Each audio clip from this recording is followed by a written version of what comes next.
우리는 요한계시록을 종말 또 그리고 심판에 관한 책이다라고 그렇게 우리가 보통 또 흔히들 이해하고 있습니다. 종말과 심판은 우리에게는 두려운 것은 사실이죠. 심판을 좋아할 사람이 누가 있습니까? 종말이 좋아할 사람이 누가 있겠냐고요? 내일 당장 이 땅에 종말이 온다면 여러분 어떤 마음을 가지시겠습니까? 할렐루야 물론 여기서는 하지만 속으로는 아이고 조금 이따 오시지 그런 마음 갖지 않겠습니까? 지금 당장 우리가 이 종말이라는 거 또 심판이라고 하는 것은 우리로 하여금 사람들로 하여금 두렵게 하는 것은 사실입니다. 그런데 한번 여러분 생각해 보십시다. 우리가 정말 온전한 신앙인으로 살고 있다면 우리가 진짜 그리스도인으로 우리가 지금 살아가고 있다고 내가 자부한다면 심판이 두렵습니까? 심판이 두려울까요? 요한계시록에서 말하는 이 심판이 우리에게 두려움으로 다가올까요? 내가 정말 제대로 지금 신앙생활을 하고 있고 참 그리스도인이고 참 신앙이라고 한다면 요한계시록이 우리에게 두려움으로 다가오는 것일까요? 그렇지 않다라는 것이죠. 왜 그렇습니까? 심판은 불신자들에게는 종말을 의미하죠. 그러나 예수 그리스도를 믿는 저와 여러분들에게는 구원의 날이 됨을 믿으시기 바랍니다. 그렇기 때문에 요한계시록의 이 심판은 오늘 저와 여러분들에게는요 기쁨의 심판인 거예요. 기쁨의 책인 거예요. 여러분이 요한계시록을 너무 두렵고 나와 거리가 먼 책으로 생각하지 마시라고요. 요한계시록은 우리에게 기쁨을 주는 책이에요. 아멘이십니까? 우리에게 희망을 주는 책이라고요. 당시 초대 기독교인들이 얼마나 많은 핍박을 당하고 있었습니까? 소망이 없었어요. 저들에게는. 도대체 우리가 믿는 하나님은 어디에 계시는 건가?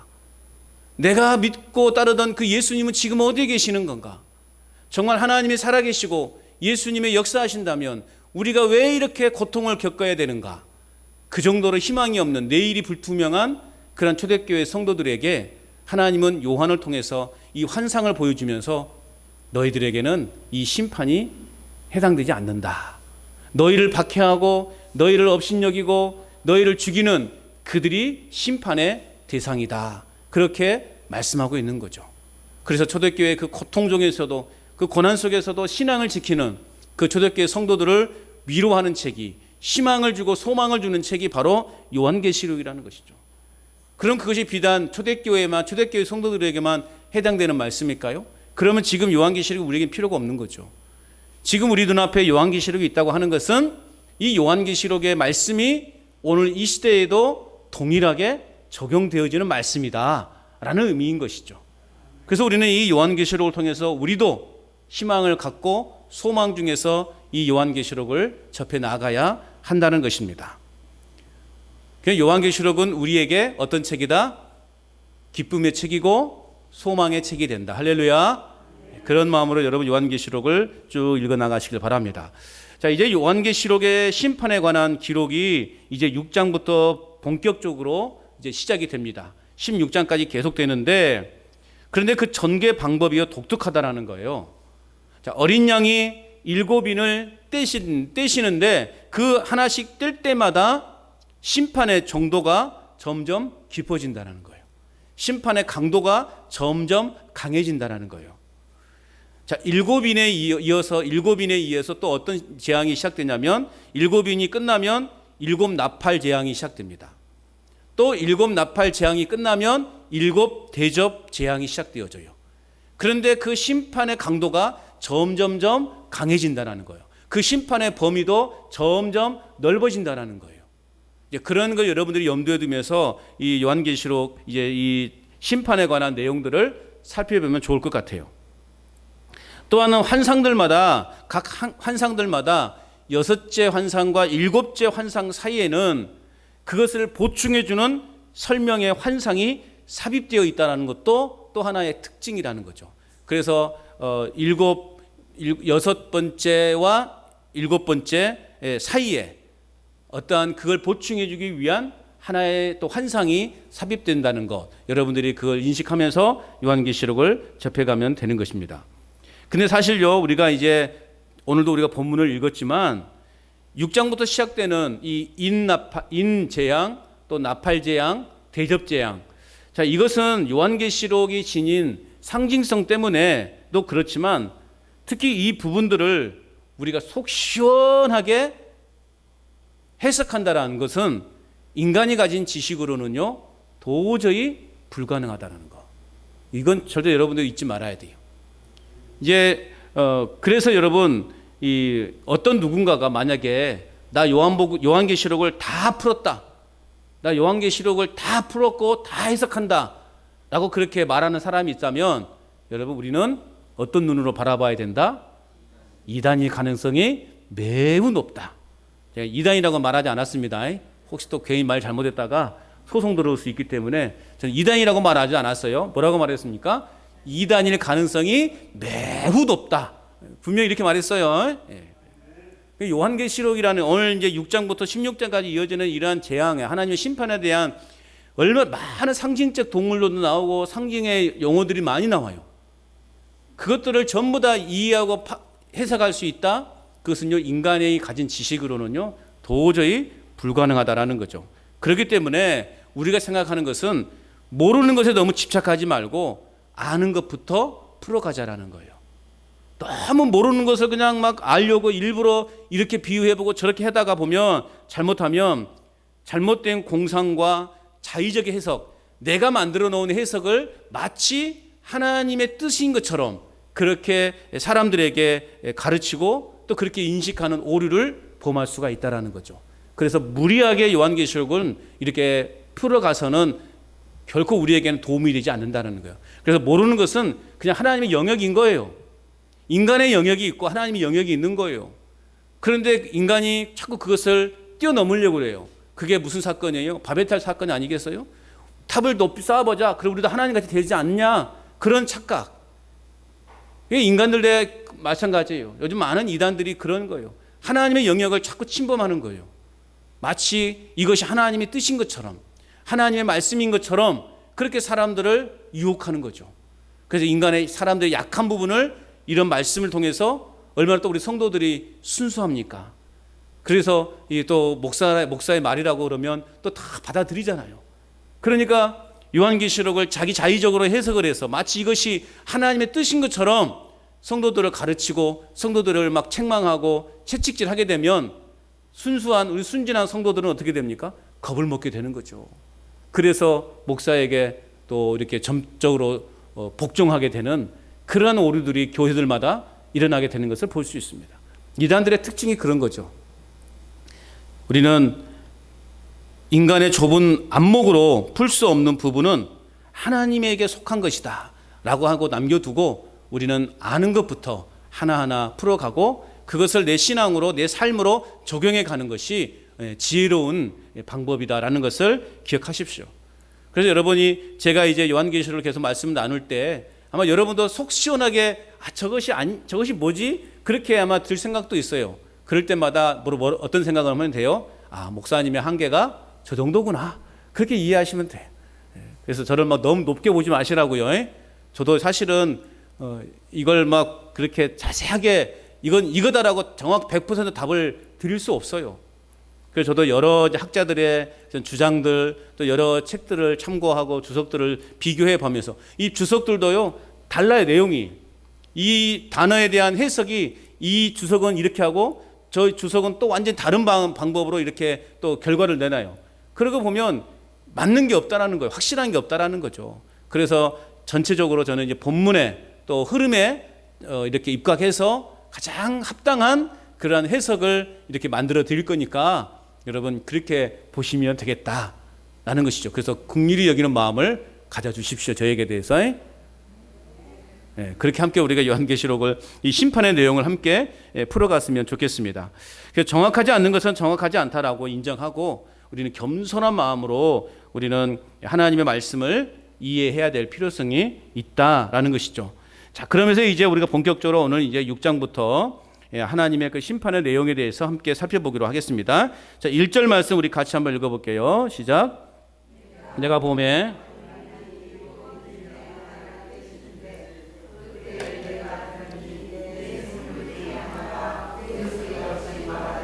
오라 하기로. 자, 이 구절에서의 주인공은 누구인가? 주인공이 누구겠습니까? 어린 양이죠. 그렇죠? 어린 양입니다. 오직 어린 양 대신 예수 그리스도만이 인을 뗄 수 있는 분이시다라는 거죠. 역사를 주도하시는 분은 보이지 않게 감추어진 이 두루마리의 봉인을 푸실 수 있는 분이다라는 것이죠. 천하를 호령하는 로마 황제가 아니에요. 로마 황제라 할지라도 이 감춰져 있는 이 두루마리의 인을 뗄 수 없습니다. 오직 어린 양 예수 그리스도만이 그 감춰진 그 봉인된 인을 뗄 수 있다라는 사실입니다. 세상은 많은 속임수로 오늘 그리스도인들을 미혹합니다. 성도들의 가장 약점을 공격해서 그럴싸하게 이렇게 경고하고 그럴싸하게 말씀을 포장해서 성도들을 유혹해요. 우리는 세상이 주는 이 거짓된 속임수에 빠지지 않도록, 또 거짓 선지자들, 거짓 그러한 지도자들의 그 속임수에 잘못된 가르침에 빠져들지 않도록, 그래서 우리는 늘 깨어 있어야 한다는 것이죠. 우리는 어린 양 대신 예수 그리스도만을 꼭 붙잡고만 있으면 우리는 결코 흔들리지 않을 거라는 거죠. 여러분, 능력 있는 사람이 우리를 구원할 수 있는 것이 아니에요. 신의 은사가 뛰어난 사람이라 할지라도 그 사람이 우리를 구원한다? 그건 거짓된 것입니다. 우리를 구원할 수 없어요. 아무리 능력 있는 사람이라 할지라도 근본적인 우리의 영혼의 구원은 그들은 우리를 구원할 수 없다라는 거죠. 오직 예수 그리스도만이, 어린 양 대신 예수 그리스도만이 우리 인생을 구원할 수 있다. 그래서 어린 양이 이 심판을 관장하고 계시다고 하는 것은 결국 무엇을 말하는 것인가? 이 어린 양 대신 예수님이 저와 우리 교회의 운명을 어린 양의 절대적 보호 아래 있다라고 하는 사실이에요. 오늘 저와 여러분들은, 우리 교회는 어린 양 대신 예수 그리스도의 그 절대적인 보호 아래 머물러 있다라고 하는 것. 그래서 우리는 그 예수님 안에 거할 때 우리는 진정한 평안을 누릴 수 있는 거죠. 하늘보다 더한 하나님의 그것이 귀하신 사랑을 우리는 누릴 수 있는 것이죠. 그래서 여러분, 우리는 꼭 예수님 손만 붙잡고 있으면 돼요. 아니, 예수님의 옷자락만 만져도 혈루병에 앓던 여인의 모든 병이 떠나가는 것처럼 우리는 예수님의 그 옷자락만 만져도 우리 영혼의 진정한 구원이 임하게 되고 하늘의 평강의 복이 임하게 될 줄로 믿습니다. 그렇다면 우리는 주님의 손을 붙잡고 있다면 어떻게 되겠냐고요. 우리의 삶에 더 큰 축복이 임하지 않겠습니까? 옷자락만 만져도 하나님의 그 역사가 나타나는데 아예 주님을 그냥 품고 있다 그러면 어떻게 되겠냐고요. 우리의 삶에 우리가 표현할 수 없는 그 하나님의 은혜를 우리가 누리지 않겠습니까? 오늘의 주인공은 바로 어린 양 예수 그리스도이십니다. 자, 요한은 우레소리와 같은 오라는 명령을 듣게 돼요. 이 오라라는 면이 얼마나 컸는지 우레소리 같아요. 꽝! 놀란 분이 한 분도 안 계시네. 천둥만 쳐도 우리가 음에 놀라잖아요. 그보다 더한 우레소리가 들려와요. 오라! 이것은 온 천하를 쩌렁쩌렁 울리는 위험 있는 소리예요. 여기서는 하나님의 심판을 선포하는 엄숙한 소리를 의미한다라는 거죠. 이제 하나님의 심판의 메시지가 본격적으로 선포될 것이다 라는 그런 위험 있는 그러한 목소리가 요한에게 들려오게 되는 거죠. 이제 말합니다. 2절 말씀 읽어보겠습니다. 시작. 흰 말이 있는데 그 탄자가 활을 가졌고 면류관을 받고 나아가서 이기고 또 이기려 하더라. 자, 이제 이 네 번째 인까지 등장하는 이 네 마리의 말이 나와요. 네 마리 말. 과연 이 말들의 의미가 뭔가를 또 우리가 함께 이제 또 살펴봐야 되겠죠. 오늘 첫 번째 보니까요, 활을 가진 흰 말이 등장하게 돼요. 활을 가진 흰 말 탄자가 오늘 뭐라고 되냐면 면류관을 받고 나아갑니다. 여기서 말하는 면류관이라고 하는 것은 왕이 쓴 면류관이 아니에요. 여기서 말하는 면류관이라고 하는 것은 전쟁이나 경기에서 승리한 자가 쓰는 화관을 말하는 것입니다. 마치 경기자가 승리의 면류관을 쓰려고 달려가는 모습과처럼 이 심판의 목적은 결국 하나님의 뜻을 온전히 이루어서 승리하는 데 있다라는 것을 우리에게 보여줘요. 그래서 이 흰색이라고 하는 것은, 흰색이 말하는 상징적인 것은 승리를 말합니다. 그리고 말은 힘이나 어떤 권세, 세력 이런 것을 의미하는 것이죠. 자, 그렇다면 오늘 우리가 여기서 질문을 던질 수 있어요. 흰말탄자가 누구인가라는 거죠. 흰말탄자가. 이건 굉장히 난해한 구절이에요, 사실은. 각자의 의견이 달라요. 어떤 주석가는 예수님이고 승리한 교회다, 그렇게 말하는 주석가도 있고, 또 어떤 주석가는 이 흰말탄자가 적그리스도다 라고 말하는 사람도 있어요. 아주 이 흰말탄자에 대해서 의견들이 분분합니다. 그런데 이제 저는 제가 배운 요한계시록을 통해서 배운, 저의 이제 스승님을 통해서 배운 이 내용을 이제 생각해 보고, 또 전체적인 어떤 맥락과 흐름을 이렇게 비교해 보면 이 흰말탄자가 누구냐 했을 때 여러 정황상 저는 천사로 해석하는 것이 옳다. 누구로? 천사로 해석하는 것이 그래도 옳은 방법이다라고 그렇게 저는 여겨집니다. 아무튼 이 천사는 두루마리의 내용의 결론이 승리에 있음을 알려주고 있다라는 거죠. 궁극적으로 심판의 내용은 아까도 저도 말씀드렸지만 요한계시록의 심판의 내용은 결국 오늘 우리 예수님을 믿는 자들에게는 결과적으로는 승리를 줄 거라는 거죠. 이 승리가 보장된 싸움을 우리는 지금 싸우고 있는 거예요. 여러 환란의 그 날이 있지만 결국 우리 예수님 믿는 자들에게는 승리가 주어질 것이다라는 거예요. 마치 전쟁에서 흰말 탄 기수가 그 승리의 깃발을 휘날리면서 전쟁이 시작됨과 동시에 또 반드시 승리한다라고 하는 메시지를 선포하는 것처럼 그렇게 지금 그 모습으로 묘사되고 있다라는 거죠. 결국 이는 어린 양의 승리를 선포하며 그와 함께하는 성도들의, 저와 여러분들의 승리도 보장해 주는 것이다 라고 그렇게 말할 수 있습니다. 자, 여기서 말하는 또 흰말은요, 요한계시록에 보면 또 말들이 많이 나와요. 요한계시록 19장에 보면 백마가 나와요. 백마. 거기 나오는 백마와 거기 백마나 흰말이나 똑같은 색깔이잖아요. 그죠? 그런데 여기서 6장에서 말하는 흰말과 요한계시록 19장에 나오는 백마는 분명 달라요. 그 19장에 나오는 백마는 바로 그리스도를 말하는 거예요. 백마탄 자는 만왕의 왕이고 만주의 주요 하나님의 말씀으로 승리하신 어린 양 예수 그리스도를 나타내는 거죠. 그러니까 오늘 6장에서 흰말 탄 자가 누구냐라고 했을 때 이가 예수 그리스도라 말하면 19장의 말씀과 틀리게 되는 것이잖아요. 그죠? 그래서 여기 6장에 나와 있는 흰말은 예수 그리스도를 말하는 것보다는 천사를 지칭하는 것이다 라고 그렇게, 왜냐하면 천사가 하나님의 이런 메시지를 전달하는 역할들을 하는 거잖아요. 그리고 19장 11절에 보면 내가 하늘이 열린 것을 보니 보라 백마와 그것을 탄 자가 있으니 그 이름은 충신과 진실이라 그의 공의로 그가 공의로 심판하며 싸우더라. 어린 양 예수 그리스도를 말하는 거죠. 완전히 달라요. 그러니까 여러분 요즘 뭐 이만이나 이단들의 교주들을 보면 대부분 어떤 사진 찍습니까? 백마에 타서 찍은 사진 찍죠. 내가 재림 예수다. 저 북쪽에 있는 사람들도 항상 겨울에 백마 타고 막 달리잖아요. 나이가 그런 신이다라는 것을 의미하는 거죠. 참 우습죠? 무서워서 안 우습습니까? 우습죠. 얼마나 참 기가 막힙니까? 자기가 재림 예수라는 거죠. 그래서 백마 타고 딱 등장하게 되잖아요. 그래서 뭐 큰 사진, 이만한 사진에 백마 타서 딱 찍은 사진이 있죠. 어쨌든 오늘 6장의 흰말과 19장에 나오는 백마와는 분명 다르다라는 것을 예수 그리스도라고 혼돈해서는 안 된다는 거죠. 결국 흰말을 탄 자가 승리를 상징하는 이 면류관을 들고는 승리를 위해서 달려나가는 거죠.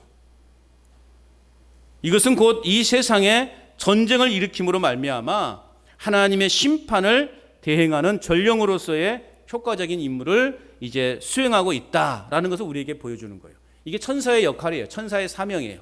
전달자, 전령으로서의 그 역할을. 그리고 이처럼 흰말 탄 자를 그 누구도 당하지 못하는 이유. 여기 보니까 이기고 또 이기려 하더라 이기고 또 이기더라. 이건 결국 뭐예요? 그 누구도 이 흰말 탄 자를 감당할 수 없다라는 거죠. 그럼 왜 그 누구도 이 흰말 탄 자를 감당할 수 못하느냐? 그 이유는 하나님께서 친히 보내신 심판의 수행자이기 때문에 그렇습니다. 하나님이 보내신 자이기 때문에 그래요. 오늘 세상에 우리를 넘어뜨리지 못하는 이유는 뭐냐? 하나님이 우리의 든든한 뒷배가 되기 때문에, 하나님이 우리의 든든한 목자가 되시기 때문에, 우리의 지팡이가 되시기 때문에 세상의 그 어떤 풍파도 우리를 무너뜨릴 수 없다라고 하는 사실, 이 믿음 속에 여러분 승리하시기를 축복합니다. 자, 이제 어린 양이 둘째 인을 떼실 때 요한은 네 생물 중 둘째 생물로부터 또 어떤 소리를 듣게 되죠. 자, 3절 4절 말씀을 우리 같이 읽어봅니다. 3절 4절입니다. 시작.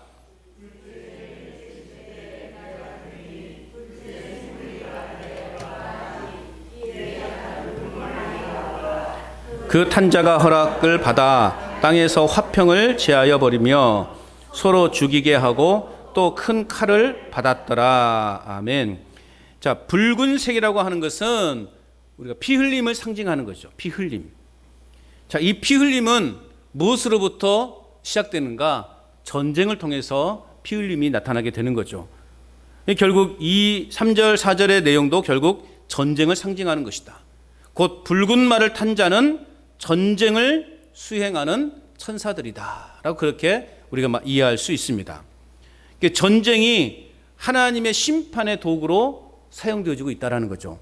이미 구약에서도 보면 이 전쟁은 이스라엘을 향한 하나님의 심판의 도구로 많이 사용되었어요. 그 결정체가 무엇입니까? 하나님은 이방의 아수르를 일으키셔서 북이스라엘을 멸망시켜 버렸잖아요. 또 하나님은 바벨론을 일으키셔서 남유다를 멸망시켜 버렸잖아요. 이 구약에서의 이 전쟁은 하나님의 심판의 도구예요. 그래서 수도 없이 이방의 나라들로부터 공격을 받잖아요. 이스라엘이 공격을 받는 건 뭐예요? 하나님이 그 심판하는 도구라예요. 그러니까 이 이스라엘 백성들이 하나님 앞에 범죄하고 하나님을 업신여겼을 때 하나님이 행하신 일은 뭐냐? 전쟁을 일으키는 거예요. 다른 이방의 힘 있는 나라를 통해서 이스라엘을 공격하게 하는 거죠. 그래서 그들이 깜짝 놀라게 하고 그들이 하나님 앞에 간절히 회개할 때 하나님은 그 적들을 물리쳐 주시는, 이게 계속 반복되는 거예요. 여러분들 구약을 자세하게 한번 살펴보면 그런 거예요. 하나님이 구약에서 나타나는 모든 전쟁의 대부분은 하나님의 심판의 도구였다라는 거죠. 그래서 우리가 잘 아는 히스기야도 사내립이 공격해 올 때 히스기야가 했던 건 뭐예요? 간절히 기도할 때 하나님이 하루 저녁에 수많은 적들을 물리쳐 버렸잖아요. 이런 일들이 구약엔 계속 반복되는 거예요. 그러니까 하나님은 전쟁을 심판의 도구로 사용하신다라는 거죠. 자, 그러므로 이 붉은 말에게 주어진 것은 뭐냐?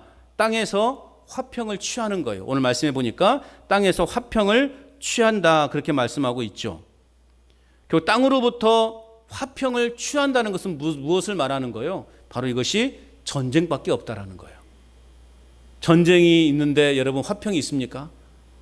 평화가 있습니까? 평화가 없는 거죠. 그래서 세계 도처에 분쟁을 일으키게 되는 거죠. 이는 결국 마태복음 24장 6절 7절에 말씀하고 있는 것처럼 세상 끝에는 난리와 난리 소문을 듣겠으나 민족이 민족을, 그리고 나라가 나라를 대적하고 일어나겠고라고 하는 이 예수님의 말씀과 연결되어 있음을 우리는 알 수 있습니다. 그래서 마지막 때 세계 도처에 전쟁이 일어나고 기근이 시작되는 것이죠. 지금이 이제 주님이 이 땅에 오실 때가 멀지 않았다라는 그런 징조로 우리가 볼 수 있게 되는 것이죠. 또 오늘 말씀해 보면 큰 칼을 가졌다라고 그렇게 말하고 있죠. 큰 칼을 받았다. 이 큰 칼이라고 하는 것은 결국 땅에서 화평을 제거하여 버리는 도구라고 볼 수 있는 거죠. 즉 두 번째 인 심판의 내용은 결국 전쟁을 통해서 화평의 제거라라고 말할 수 있습니다. 우리의 삶에 화평이 없어버리면 늘 뭐가 있습니까? 서로 다툼이 있고 갈등이 있고 싸움이 있는 거죠. 교회도 마찬가지, 우리 이웃도 마찬가지, 공동체 모든 공동체 화평이 빼앗겨버리면 다툼이 일어나고 내분이 일어나게 되고, 그래서 결국 그 공동체가 깨어지게 되는 것입니다.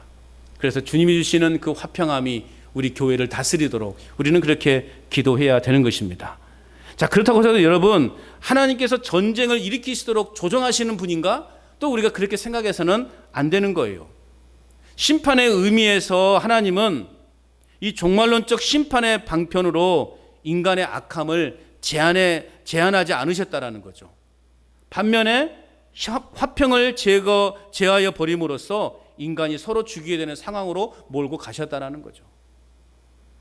자, 전쟁은 그래서 무수한 사륙을 낳게 되는 거죠. 생명을 사륙하는 그러한 결과를 낳게 되는 거죠. 마찬가지로 마지막 때에 임하게 되는 심판은 이처럼 처참하다. 처참한 심판이 우리에게 다가올 것이다. 그러나 오늘 저와 여러분들은 그 처참한 심판에서 면제. 아멘이십니까? 네. 성도, 그래서 우리는 겸손하게 날마다 우리는 하나님의 은혜를 구하는 삶을 살아야 되는 거예요. 그래서 우리가 날마다 하나님의 그 은혜의 보좌 앞에 있어야 되는 거예요. 하나님의 그 은혜의 배 위에 타 있으면 우리는 결코 침몰되지 않는다라는 것이죠. 날마다 겸손히 하나님의 은혜를 구하는 삶을 살아가시기를 바랍니다. 결국 우리가 하나님과 화평해야 돼요. 하나님과의 그 화평이 깨어지면 우리 인생은요, 멸망하는 거예요. 죽음밖에 우리에게는 없는 거예요. 그래서 우리는 공동체의 화평도 중요하지만 이 공동체의 화평은 결국 어디서부터 나오는 것인가? 하나님과의 화평에서도 나오는 거예요. 그러니까 하나님의 화평을 제거해버린다는 것은 하나님과의 관계를 끊어버린다는 거죠. 결국 하나님과의 관계를 형성하는 자들은 늘 하나님의 그 은혜의 보좌 앞에 은혜의 그 충만한 은혜를 누리며 살아갈 수 있게 되는 것입니다. 두 번째 인의 내용이 바로 그런 내용이라는 거죠. 자, 어린 양이 셋째 인을 떼실 때 요한은 이제 네 생물 중에 셋째 생물로부터 또 어떤 소리를 듣게 되죠. 5절 6절 말씀 같이 읽어보겠습니다. 시작. 셋째 인을 떼실 때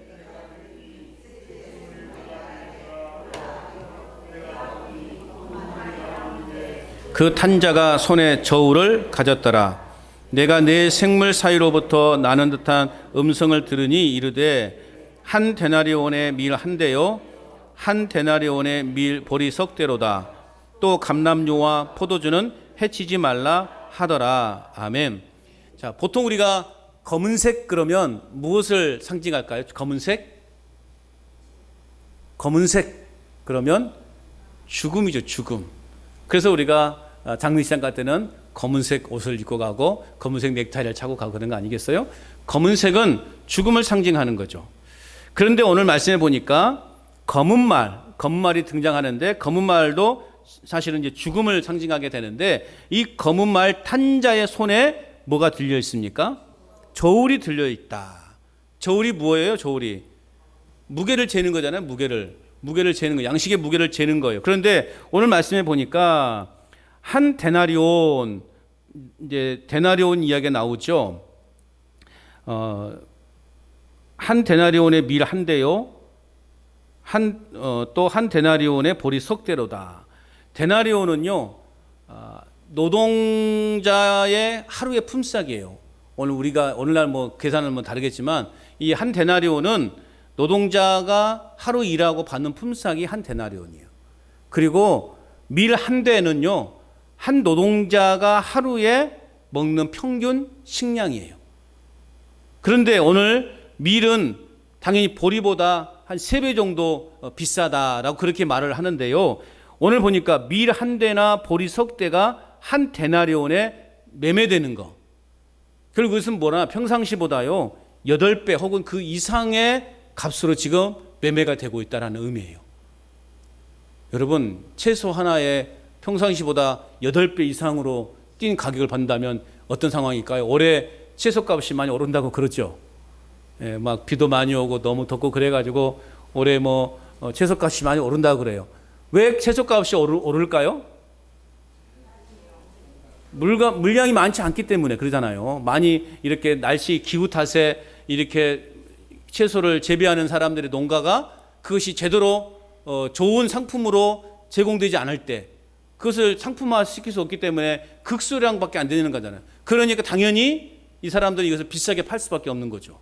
그래서 비싸게 받는 거예요. 결국 여기서 말하는 이제 밀 한 대나 보리 석 대가 8배 혹은 그 이상의 으로 비싼 의미는 무엇일까요? 이 땅에 뭐가 있다라는 거죠? 가뭄이 있다라는 거죠. 이게 어마어마한 물가 상승으로 인해서 식량의 부족 현상이 매우 심각할 것이다.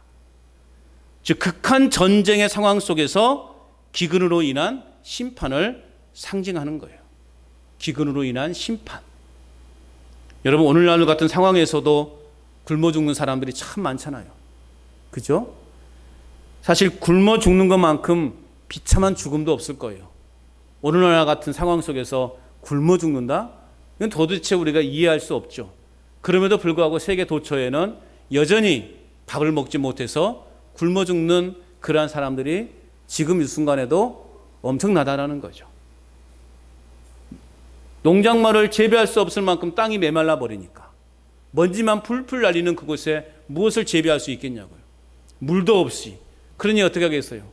각종 질병으로 인해서 또 아이들이 자라지 못해서 병에 걸려서 죽는 그런 일들이 비일비재해요.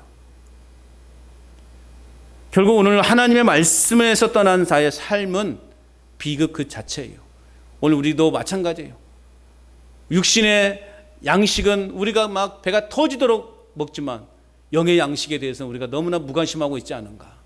결국 하나님의 말씀에서 떠난 저와 여러분의 삶도 마찬가지. 영적 기근에 우리가 빠진 자들은 그 삶 자체가 비극적인 삶으로 전락할 수밖에 없다. 그래서 오늘 우리는 영적 그 풍성함을 누리기 위해서 하나님의 말씀을 계속 공급받아야 된다는 거죠. 저 오늘 여기서 말하는 심판의 내용은 결론적으로는 기근으로 전쟁으로 인한 전쟁이 나게 되면 어떻게 돼요? 농사를 지을 수 있습니까? 농사 지을 수 없죠. 그래서 기근으로 인한 하나님의 심판. 그런데 여러분 여기서 우리가 주목해야 될 것이 있어요. 이 엄청난 기근을 통해 겪는 심판의 상황에서 우리가 눈여겨봐야 될 것은 오늘 말씀의 하반절에 보면 6절 하반절에 보면 또 감람류와 포도주는 뭐 하지 말라? 해치지 말라 말씀하고 있어요. 자, 보리나 밀은 전쟁 중에 재배하지 못해서 가격이 폭등해져.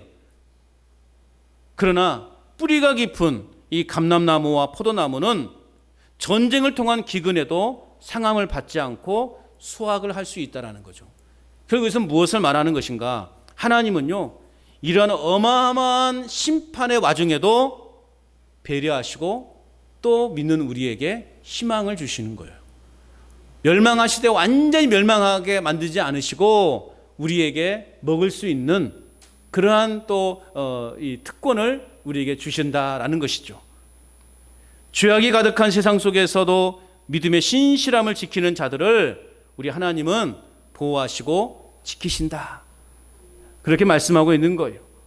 때로는 우리가 현재 경험되어지고 있는 현재 직면한 여러 가지 어려운 그러한 환경 앞에서 우리가 약속에 신실하신 하나님은 더 이상 나의 편이 아니고 더 이상 하나님은 나와 함께 하지 않는다라고 여겨질 때가 있죠.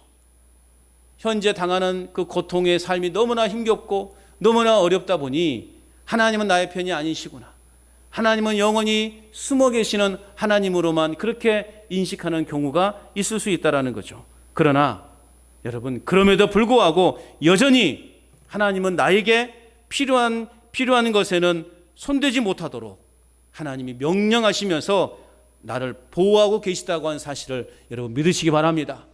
그 막중한 전쟁의 기근의 심판 중에서도 하나님은 영원히 굶주리지 않도록 여기에서 말하는 감람류와 포도주는 해치지 말라. 그것은 건들지 말라. 그렇게 명령하고 있다라는 것이죠. 우리 하나님은 참 좋으신 분은 아닙니까? 내가 이제 곧 죽게 생겼어도 하나님은 나에게 피할 길을 열어놓으신 분이에요. 하나님의 심판이 막강하다 할지라도 우리에게 피할 수 있는 길을 마련해 놓으신 분이라는 것입니다. 나는 비록 주님의 손을 놓았을지언정 주님은 결코 우리의 손을 한 번도 놓은 적이 없었다. 이런 예화가 있지 않습니까? 제가 예를 들어 한 말씀을 드린 것 같은데 한 중년의 남자가 인생이 얼마나 험악했습니까? 인생이 험악해서 이제 혼자 이렇게 낙심하고 있을 때 그 인생의 뒤를 돌아보았어요. 그랬더니 이 모래발자국에 처음에는 발자국이 2개로 이렇게 나오더니 나중에 보니까 발자국이 하나밖에 없는 거예요. 그 발자국이 하나 있을 때가 본인이 굉장히 힘들었던 시절이었거든요. 그래서 그 중년의 남자가요, 하나님 앞에 항변하는 거예요. 하나님, 도대체 이 발자국 하나 있을 때 내가 정말 힘들 인생이었는데 그때 주님은 어디 계셨냐고.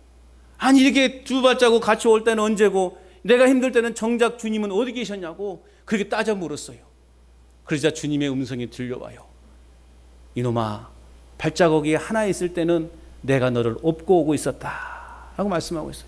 너 혼자 스스로 걸을 수 없을 만큼 네가 지금 낙심해 있고 절망되어져 있었기 때문에 내가 너를 업고 걸어온 것이다. 그러니 발자국이 하나일 수밖에 없지 않겠냐, 그렇게 말씀하시더라는 거죠. 여러분, 우리 하나님은 결코 우리를 망하도록 내버려 두지 않으셔요. 그래서 요한계시록에 말하는 심판은 우리에게는요, 기쁨의 날이고요, 복된 날이고요, 행복한 날이 되는 것입니다. 하나님은 우리의 손을 결코 놓으신 적이 없다.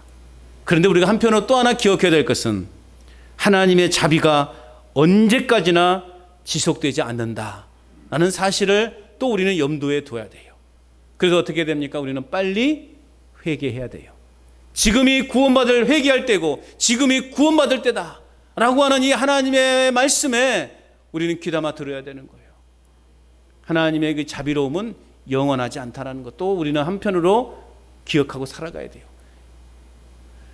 그러니까 하나님께서 계속해서 범죄한 그 유다를 어쩔 수 없이 내가 이제 너희들을 용서하노라, 내가 너희들을 긍휼히 여기노라, 이 말 자체가 내가 이제는 지겹다 라고 말씀하시면서 결국 바벨론을 일으키셔서 남유다를 멸망시킨 거 아니에요?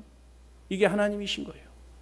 아무튼 감당하기 어려운 고난의 환경 속에서도 우리 자신을 보호하시는 그 손길을 놓치지 않으시는 그 하나님을 여러분 절대적으로 신뢰하시며 살아가시기를 축복합니다. 감람류와 포도주는 해치지 말라. 그건 건드지 말라. 그건 내 자녀들이 취해야 될 것이고 내 자녀들이 먹어야 할 것이다. 얼마나 놀라운 하나님의 은혜의 메시지이십니까? 자, 이제 어린 양이 넷째 인을 떼실 때 요한은 네 생물 중에 넷째 생물로부터 또 어떤 소리를 듣게 되죠? 어떤 소리일까요? 7절 8절 읽어봅니다. 시작. 넷째 인을 떼실 때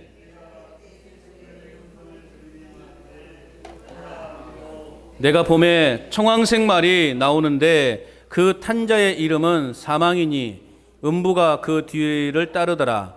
그들이 땅 4분의 1의 권세를 얻어 검과 흉년과 사망과 땅의 짐승들로서 죽이더라. 아멘. 자, 청황색. 이 청황색은요, 일반적으로 병자들에게 나타나는 피부 색깔입니다. 그래서 병이 아주 깊어지면 그 얼굴이 이렇게 청황색 같이 바뀌는 것이죠. 얼굴이 색깔이 막 심하게 변하게 되는 거죠. 그래서 여기서 말하는, 그래서 청황색이 말하는 것은 뭐냐? 이거 역시도 사망이라고 우리가 해석할 수 있습니다. 그런데 항상 사망 뒤에 따라오는 것은 뭐냐? 음부가 따라온다는 거죠. 그래서 오늘 8절에 보면 그 탄자의 이름은 사망이니 음부가 그 뒤를 따르더라. 넷째 인을 뗄 때 일어나는 징조는 뭐냐? 많은 사람들이 내란과 흉년 그리고 질병과 맹수의 공격을 받아서 죽게 될 것이다 라는 것을 상징하고 있다라는 것입니다. 그렇게 죽게 될 사람의 수가 어찌나 많은지 오늘 얼마나 된다고 했어요? 땅의 4분의 1, 즉 4명 중에 한 사람은 죽임을 당하게 될 것이다 라고 그렇게 말하고 있습니다. 자, 이 4분의 1, 그래서 4명 중에 한 사람이 죽게 될 거다. 와, 어마어마하다 라고 그렇게 여겨질 수 있죠. 그러나 여기서 우리는 또 하나님의 세미한 그런 계획을 발견할 수 있어요. 4분의 1이라고 하는 표현은 이 심판이 매우 제한된 영역에서 이루어지고 있다. 그러니까 여러분, 제가 아까도 말씀드렸죠. 심판이 가면 갈수록 이제 범위가 넓어지고 또 강해진다고 말씀드렸어요. 이게 지금 아직은 인 재앙에서는 조금 약해. 인 재앙은 조금 약한 재앙이에요. 그래서 오늘 말씀에서 보면 4분의 1이라고 하는 표현은 하나님의 심판이 매우 제한된 영역에서 이루어지는 그런 상황임을 볼 수 있습니다. 즉 온 세상에 환란이 있되 아직은 제한적이라는 거죠. 100% 다 완전히 멸망한 게 아니라 제한적인 멸망, 제한적 심판이 주어진다는 거죠. 결국 심판 중에도 하나님의 은혜가 존재함을 오늘 우리에게 보여주고 있다는 것이죠. 오늘 말씀에 보면 이제 검과 흉령과 사망과 땅의 짐승이라는 말이 나오게 되죠. 이것은 에스겔 14장 21절 말씀에 보면 주 여호와께서 이같이 이르시되 내가 나의 4가지 중한 벌 곧 칼과 기근과 사나운 짐승과 전염병을 예루살렘에 함께 내려 사람과 짐승을 그 중에서 끊으리니 그 해가 더욱 심하지 아니하겠느냐라고 그렇게 이해할 수 있어요. 그래서 오늘 8절에 나와 있는 검과 흉령과 사망, 이 사망이 에스겔 14장에서 나오는 전염병으로 우리가 이해할 수 있게 되는 것이죠. 그래서 하나님의 말씀에 불순종할 때 칼과 기근과 사나운 짐승과 전염병, 우리는 이것을 뭐라고 말하냐면 사중적 저주라고 말해요.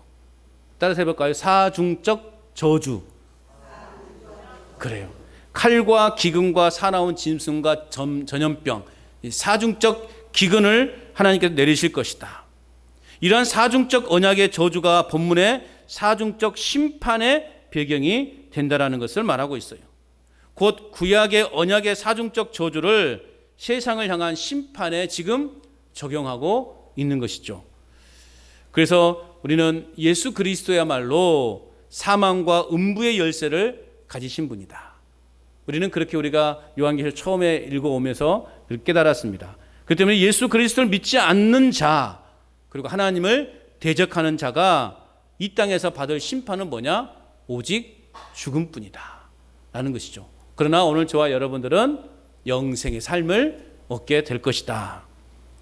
자, 그래서 오늘 우리가 6장 1절에서 8절을 읽었는데 그냥 겉으로만 이렇게 보면 하나님의 무서운 심판의 그림자만 떠오를 거예요.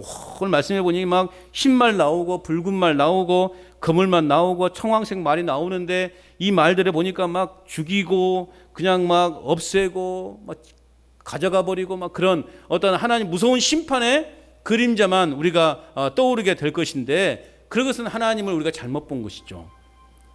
우리 하나님은 인간을 벌주고 자신의 권위를 드러내기 위해서 또 자기 목적을 위해서 우리에게 평안과 소망, 우리에게 우리의 인생을 위협하는 분이 아니라는 거예요. 하나님은 당신의 이름을 드러내기 위해서, 뽐내기 위해서 우리 인생을 위협하는 분이 아니라는 거예요.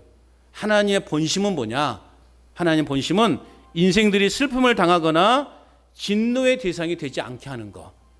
오늘 저와 여러분들이 진노의 대상이 되지 않게 하는 것이 하나님의 본심이라는 거죠. 그러니까 하나님은 수도 없이 선지자들을 통해서 지도자를 통해 말씀을 통해서 이스라엘을 경고하셨어요.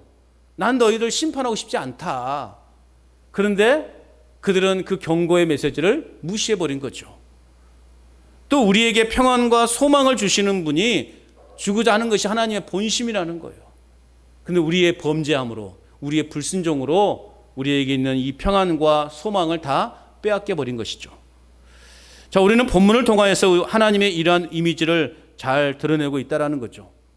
마치 집 나간 아들을 매일 동구 밖까지 나가서 기다리는 그러한 아버지의 모습으로 오늘 하나님을 그려내고 있다는 거죠.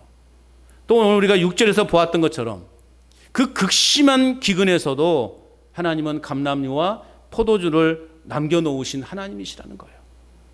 그리고 또 오늘 8절에 말씀하고 있는 것처럼 땅의 4분의 1만 멸망케 하신 하나님이라는 거예요.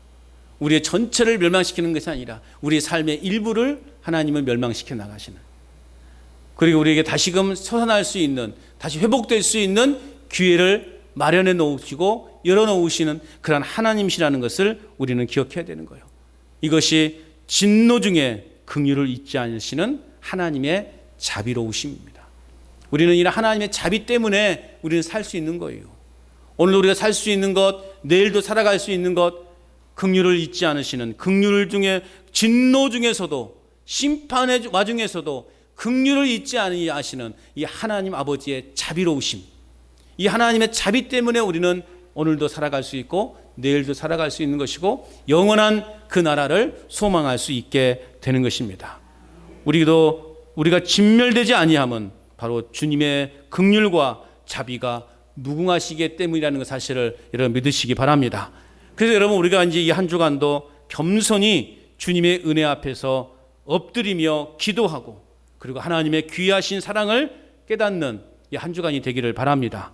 그리고 모든 것을 다스리시는 그 하나님께서 나를 보호하시고 또 나를 대적을 심판하심을 우리가 믿음의 눈으로 바라보시고 우리가 언제나 하나님 앞에 말씀으로 더 충만하고 하나님과의 그런 좋은 화평의 관계를 늘 유지하기 위해서 말씀으로 충만한 또 영적으로 깨어있는 그래서 승리의 그 깃발을 휘날리는 저와 여러분의 삶이 될 수 있기를 주님의 이름으로 축원합니다.